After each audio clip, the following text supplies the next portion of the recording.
Una seduta straordinaria convocata ieri ad Agrigento in occasione del 72esimo anniversario dell'autonomia siciliana. La giunta regionale guidata dal presidente Nello Musumeci, prima della festa ospitata nella suggestiva location della Valle dei Templi, si è riunita a Villa Aurea. Il governo ha deciso il 15 maggio niente più vacanza nelle scuole, ma sarà una giornata dedicata alla storia dell'autonomia. Nei programmi didattici dal prossimo anno verrà introdotto lo studio della storia di Sicilia e del suo dialetto. Ma l'esecutivo ha approvato altri importanti provvedimenti. Uno riguarda il territorio agrigentino. Cattolica presenta nel suo territorio uno dei processi erosivi, la costa di Cattolica Minoa, perché per anni non si è fatto quello che bisognava fare.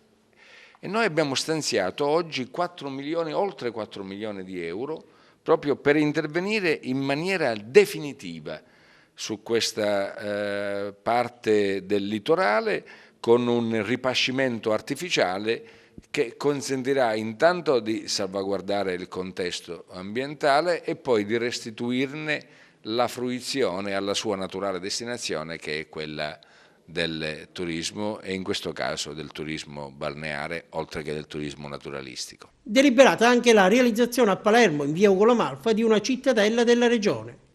Pensate che solo a Palermo gli uffici della regione occupano fitti passivi per diversi milioni di euro e la gente che viene da ogni parte dell'isola deve fare il giro della città per passare da un assessorato all'altro a seconda degli impegni che deve affrontare e profondere.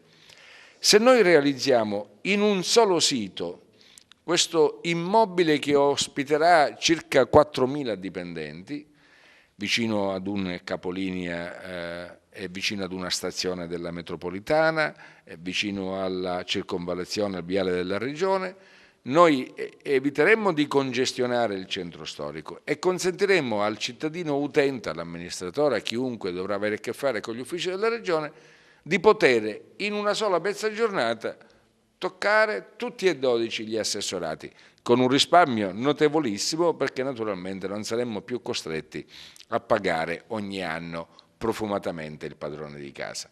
In serata poi la celebrazione dell'evento tra le colonne doriche ai piedi del Tempio della Concordia, caratterizzato anche dall'esibizione dell'Orchestra Sinfonica Siciliana, diretta dal maestro Ottavio Marino.